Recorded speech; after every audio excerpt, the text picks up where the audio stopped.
Hello friends, मेरे digital classes में आप लोग का बहुत बहुत फिर से नए सेशन में स्वागत करता हूं। तो हम छत्तीसगढ़ के आर्ट एंड कल्चर के किया छत्तीसगढ़ के आर्ट एंड कल्चर के हमारा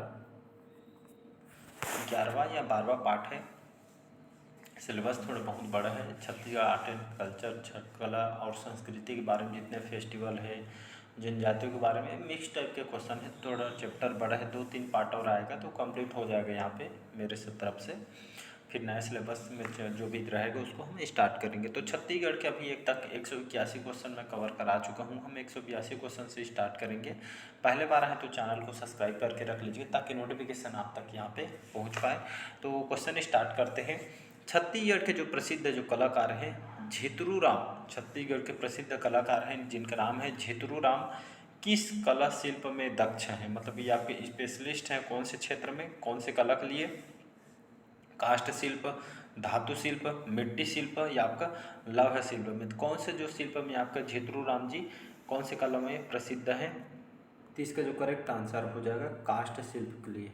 तो छत्तीसगढ़ के जो प्रसिद्ध कलाकार हैं झितरू राम जी किस कला के लिए आपके स्पेशलिस्ट है? तो काष्ठ शिल्प के लिए आपके बहुत ही प्रसिद्ध है। इसको याद रखिएगा। धातु, मिट्टी, अलग अलग यहाँ पे कलाकार हैं। तो ये आपके काष्ठ शिल्प के लिए यहाँ पे प्रसिद्ध कलाकार हैं हमारे छत्तीसगढ़ के हैं झितरू राम जी। इसको याद रखिएगा। नेक्स्ट क्वेश्चन, अगला क्वेश्चन देखते हैं। प्रसिद्ध कलाकार देवदास बंजारे की ख्याति उपलब्ध किस कला क्षेत्र में है? पंथी नृत्य, लोक गायक, पनवानी गायक या फिर रंजू बजैया में? तो प्रसिद्ध कलाकार जो है देवदास बंजारे की ख्याति लब्ध कौन सी कला के क्षेत्र में प्रसिद्ध? तो इसका जो करेक्ट आंसर हो जाएगा पंथी नृत्य। पंथी नृत्य के लिए जो प्रसिद्ध कलाकार है देवदास बंजारे, ये आपके इस क्षेत्र के स्पेशलिस्ट, मतलब कहने का मतलब ये आपके जो है जो पंथी नृत्य है ये छत्तीसगढ़ अंचल में देखेंगे तो सतनामी समाज के द्वारा इसको इसमें एक तरह का सतनामी समाज में इसको सतनाम जो पंथ है इनके द्वारा गाया जाता है। साथ में साथ ये आपका नर्तक भी करते हैं, नृत्य भी करते हैं। इसके जो कलाकार हैं, जो गीतकार हैं देवदास बंजारे जी, जहाँ पे दिया गया है देवदास जो बंजारे जी हैं, ये आपके इस नृत्य के जनक इनको कहा जाता है। स्वर्गीय देवदास भी बोल सकते हैं इसको। पंथी नृत्य के अंतर्राष्ट्रीय स्तर पर इन्होंने लाई थी। स्वर्गीय देवदास बंजारे जी इन्होंने यहाँ पे पंथी नृत्य के यहाँ पे राष्ट्रीय स्तर पर, अंतर्राष्ट्रीय स्तर पर इन्होंने लाई थी। और इसमें साथ साथ नृत्य के साथ इसमें नर्तक, कलाबाजी वगैरह इसमें पिरामिड बना के इन लोग करते हैं। इसको याद रखिए। इसमें कौन कौन से वाद्य यंत्र हैं? तो ये आपका मांदा, झांझ, ये सभी जो आदि वगैरह ये आपका मांदा, झांझ वगैरह इसमें बजाई जाती है। तो इसको याद रखिए देवदास बंजारे जी। अगला क्वेश्चन देखते, बाकी जो पनवानी गायक ये तो बता चुके। अगला क्वेश्चन देखते हैं यहाँ पे, डॉक्टर देव कहाँ के प्रमुख जनजातीय देवता है जी? सरगुजा, बस्तर, कोरिया या कवर्धा? तो इसका जो करेक्ट आंसर हो जाएगा तो ये आपके बस्तर संभाग, तो बस्तर संभाग के जो डॉक्टर देव ये आपका बस्तर संभाग के प्रमुख जनजाति देवता है। अलग अलग जनजातियों में अलग अलग उनके देवता होते हैं, उनके पूजा अर्चना वगैरह भी अलग अलग। ये सभी जो फेस्टिवल वगैरह यहाँ पे देखेंगे तो अभी तक के जनजाति 9 पार्ट में अपलोड हो चुके, इसको जाके बढ़िया देखिएगा। स्पेशलिस्ट स्पेशल आपको डिटेल से पढ़ाया गया है। तो इसी तरह डॉक्टर देव आपके बस्तर संभाग के एक प्रमुख जनजाति देवता है, इसको याद रखिएगा। अगला क्वेश्चन देखते हैं यहाँ पे, तुलसी के बीरवा जगाए छत्तीसगढ़ी गीत के रचनाकार कौन है? अमृतलाल दुबे, नारायण राय परमार, सुंदरलाल शर्मा, डॉक्टर लक्ष्मी शंकर निगम जी। तो तुलसी के बीरवा जगाए जो छत्तीसगढ़ी गीत के रचनाकार कौन है जी? तो इसके जो कलाकार ये आपका अमृतलाल दुबे जी। तुलसी के बीरवा जगाए जो छत्तीसगढ़ी गीत है, जो हमारी छत्तीसगढ़ी भाषा में इसको बनाई गई है, और इसके जो रचनाकार और जो गीतकार हैं अमृतलाल दुबे जी है। इसको याद रखिएगा, इंपॉर्टेंट क्वेश्चन है। नेक्स्ट क्वेश्चन देखते, अगला क्वेश्चन देखते हैं। हमारे छत्तीसगढ़ में हथौड़ी फेराए ये आपका क्या है? पूरी हथौड़ी पीठ पर बना गोदना है, शिशु का सूखा रोग है, हाथ से बना पेठा है, यहाँ से पूर्व हाथ का एक फेरा है। तो इसका जो करेक्ट आंसर हो जाएगा तो छत्तीसगढ़ में हथौड़ी फेराए, इसका मतलब यहाँ पे पूरी हथौड़ी पीठ पर आपके एक तरह का बना एक गोदना है, जिसको यहाँ पे हथौड़ी फेराए इसको कहा जाता है। मतलब कि आपका ए ऑप्शन करेक्ट आंसर, एक तरह का आपका गोदना होता है। इसको याद रखें। अक्सर देखेंगे तो अलग अलग जनजातियों में सबसे ज़्यादा गोदना बहुत ही प्रचलित होती है। बस्तर संभाग, सरगुजा संभाग में ये सबसे ज़्यादा देखने को मिलती है, तो इसको याद रखिएगा। नेक्स्ट क्वेश्चन देखते हैं आपके। अगला क्वेश्चन देखते हैं, किस जनजाति के लोग अपने आप को महादेव पार्वती की उत्पत्ति मानते हैं या उनके वंशज मानती है? तो हल्बा जनजाति, भातरा जनजाति, बैगा जनजाति या गोंड जन कौन से जो जनजाति के लोग यहाँ पे अपने आप को पार्वती महादेव की उत्पत्ति मानते हैं? तो इसका जो करेक्ट आंसर हो जाएगा हल्बा जनजाति। हल्बा जनजाति के जो लोग हैं अपने आप को महादेव, भगवान महादेव और पार्वती के उत्पत्ति मानते हैं, मतलब उनके वंशज मानते हैं, इसको याद रखिएगा। तो उनके वंशज मानते हैं। और इन लोग कहाँ कहाँ निवास करते हैं छत्तीसगढ़ में? हल्बा जनजाति तो रायपुर, बस्तर, तो इन क्षेत्रों में इन लोग खास करके निवास करते हैं। इन लोग कृषि कौन से करते हैं? तो इन लोग काम इन लोग का वर्क क्या करते हैं? तो इन लोग यहाँ पर कृषि काम यहाँ पे करते हैं। तो इसको याद रखिए। कल भी अच्छा से हल्बा जनजातियों के बारे में बताया था।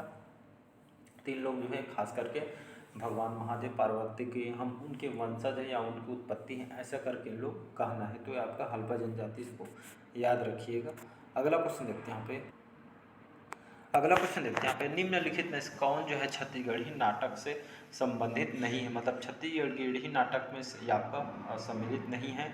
तो परमानंद वर्मा, बृजलाल शुक्ला, खूबचंद बघेल या आपका प्रेम साइमन। तो इसका जो करेक्ट आंसर हो जाएगा जो प्रेम साइमन है, ये आपका छत्तीसगढ़ी नाटक से संबंधित व्यक्ति नहीं है।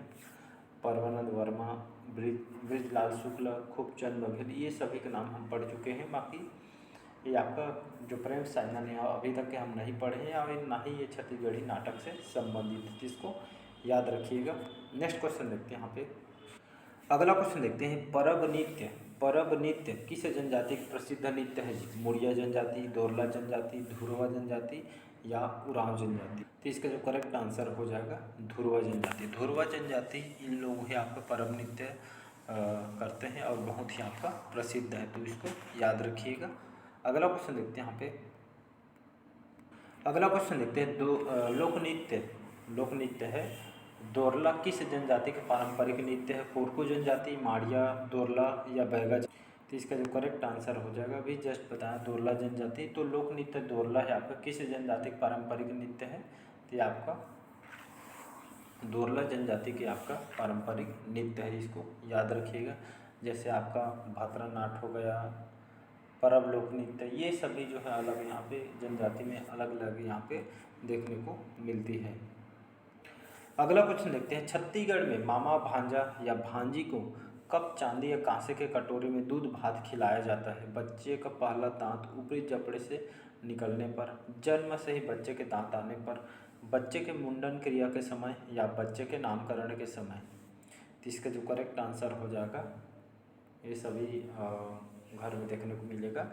तो छत्तीसगढ़ में जो मामा भांजी होते हैं, इनको कब चांदी या कांसे के कटोरे में दूध भात खिलाया जाता है? तो जब छोटे बच्चे रहते हैं, जो बच्चे के जो पहला दांत ऊपरी जबड़े से निकलने पर ये आपका जो है ये सभी आपका दूध भात इसमें खिलाया जाता है भांजे या भांजी को। तो इसको याद रखें। तो ये सभी छत्तीसगढ़ में जो छोटे छोटे बच्चे होते हैं ये सभी देखने को मिलते हैं। जब उनके फर्स्ट बार दांत आती है तो उनको मतलब एक तरह का खिलाया जाता है।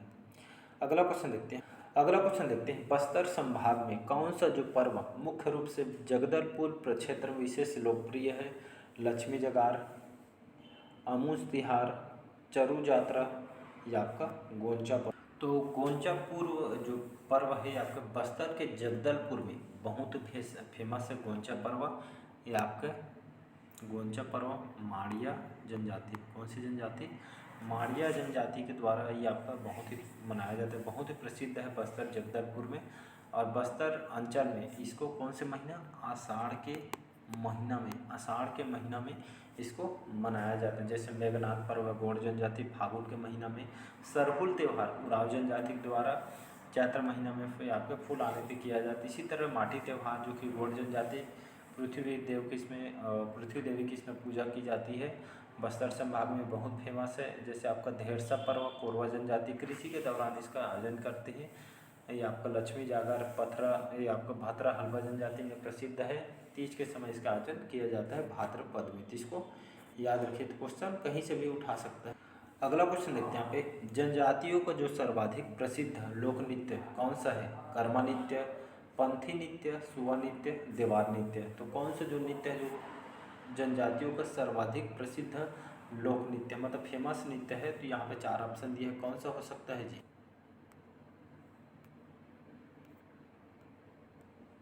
तो इसका जो करेक्ट आंसर हो जाएगा कर्मा नृत्य, इसका करेक्ट आंसर हो जाएगा। जनजाति को जो सर्वाधिक प्रसिद्ध लोक नृत्य आपका कर्मा नृत्य है। कर्मा नृत्य लगभग सभी जनजातियों में किया जाता है। अभी तक मैं जनजाति जब पढ़ा रहा था तो देखें बहुत सारे जनजातियों में कर्मा नृत्य किया जाता है। पंथी नृत्य इसको बता चुका हूँ। सुआ नृत्य को भी आई थिंक इसको बताया था, महिलाओं के द्वारा इसके देवार नृत्य या फिर पुरुषों के द्वारा इसको किया जाता है। तो कर्म नृत्य, पंथी नृत्य, सुआ नृत्य, ये सभी जो है जनजाति जब पढ़ा रहा तो इसको मैं डिस्कस कर चुका हूँ। तो कर्म नृत्य आपका सभी जनजातियों में आपका प्रसिद्ध है, तो इसको याद रखिएगा। तो सर्वाधिक प्रसिद्ध लोक नृत्य कौन सा है? तो कर्म नृत्य है, इसको याद रखिएगा। तो कर्म नृत्य ऐसा क्यों फेमस है? कर्म नृत्य जो है सर्वाधिक प्रसिद्ध नृत्य है, जनजातियों में सर्वाधिक लोकप्रिय नृत्य है। और देखेंगे तो मुख्य रूप से बैगा, उरांव, मुंडा, कमार, गोंड, इन सभी जनजातियों में आपका इसको कर्म नृत्य को किया जाता है। ये आपका कृषि किसमें कृषि परंपरा पे आधारित होती है कर्म नृत्य। और सामान्यतः आपके विजयादशमी वगैरह में यहाँ पे खासकर सरगुजा क्षेत्र भादो महीने में इसको आयोजन किया जाता है। और जो जो भगवान जो कर्म देवता है इसको प्रसन्न करने के लिए एक तरह की इस नृत्य को उद्देश्य है, इसको प्रसन्न करने के लिए यहाँ पे ये नृत्य को किया जाता है। इसमें मांदर वगैरह, टिमकी, झांझ वगैरह, मृदंग वगैरह, इसमें मांदर वगैरह इसमें बजाई जाती है। और कर्म नृत्य में कौन कौन से करते हैं? जिसमें महिला पुरुष करते हैं। तो कर्म नृत्य में महिला और पुरुष ये आपका दोनों इसमें भाग लेते हैं, तो इसको याद रखिएगा, इंपॉर्टेंट क्वेश्चन है। बाकी तो आपको पता होगा सभी। अगला क्वेश्चन देखते हैं यहाँ पे प्रसिद्ध कलाकार खुमान साहब का संबंध किस क्षेत्र से है? गायन, संगीत, नृत्य या चित्रकारी? तो 4 ऑप्शन यहाँ पे दिया गया है। तो प्रसिद्ध कलाकार है खुमान साहब, नाम सुने होंगे। तो आपके कौन से क्षेत्र से जुड़े हुए संबंधित व्यक्ति हैं? तो इनका जो क्षेत्र देखेंगे तो आपके जाने माने म्यूजिशियन है, संगीतकार है। तो प्रसिद्ध जो कलाकार है खुमान साहब का संबंध ये आपका संगीतकार है, म्यूजिशियन है। तो छत्तीसगढ़ के जाने माने आपका संगीतकार हैं, इसको याद रखिएगा। ये हमारे छत्तीसगढ़ के जाने माने प्रसिद्ध संगीतकार है, कलाकार है, तो इसको याद रखिएगा। तो इसका बी ऑप्शन यहाँ पे करेक्ट आंसर हो जाएगा। तो संगीतकार हैं, संगीत में रुचि की वजह से इनको संगीतकार भी आपका रुचि ढूंढ लिए खुमान साहब का संबंध, तो इसको याद रखिएगा। तो चलिए जी, आज के सेशन हम यहीं तक रखते हैं। बाकी जो क्वेश्चन हम 195 क्वेश्चन है, नेक्स्ट पार्ट को हम जल्द लाएंगे। तो जितने भी क्लासेस वगैरह हो उसको बढ़िया जाके रिवाइज कीजिएगा। बुक के साथ साथ आपको क्वेश्चन भी लगाना जरूरी है। क्यों लगाना जरूरी है? तो हम बुक पढ़ लिए रहते हैं लेकिन क्वेश्चन नहीं लगाते हैं, इसलिए क्वेश्चन आपको लगाया जाना है बार बार। क्वेश्चन मॉक टेस्ट जितना आप लगाएंगे उतना ज़्यादा आपके लिए बेनिफिट होगा। तो चलिए मिलते हैं अगले पार्ट में। आज के सेशन में यही तक रखते हैं। डेली बेस पे आपको करंट अफेयर्स भी पढ़ाया जाता है, तो आप डेली बेस पे करंट अफेयर्स भी पढ़ सकते हैं। करंट अफेयर्स बहुत ही ज़्यादा इंपॉर्टेंट होता है, इसलिए इंपॉर्टेंट होता है क्योंकि यहाँ से मिनिमम 7 से 8 क्वेश्चन, 8 से 10, 10 से 12 तक के क्वेश्चन यहाँ से पूछे गए हैं। आप कोई भी प्रीवियस ईयर क्वेश्चन के आप क्वेश्चन पेपर उठा के भी देख सकते हैं, वहाँ कितना क्वेश्चन पूछा गया है और कितना क्वेश्चन यहाँ से पूछा जा सकता है। तो ये इंपॉर्टेंट टॉपिक हैं जो आपको एग्जाम में क्वेश्चन पूछा जा सकते हैं, पूरे में से पूरे नंबर यहाँ पे ला सकते हैं। बाकी जो सब्जेक्ट हैं उसको आप डिले कर सकते हैं, लेकिन आप जो करंट अफेयर्स जो सेक्शन होते हैं इसको आप डिले नहीं कर सकते। मतलब ऐसा सेक्शन होता है आप जितना पढ़ेंगे उतना ज़्यादा आपको इंटरेस्टिंग सब्जेक्ट है करंट अफेयर्स। आपको जो डेली में क्या क्या हो रहा है ये सभी जानकारी आपको पता चलता है। बाकी आप समझदार हो। चलिए मिलते हैं अगले पार्ट में। अच्छा लगे तो चैनल को लाइक से सब्सक्राइब कीजिएगा। Thank you ji.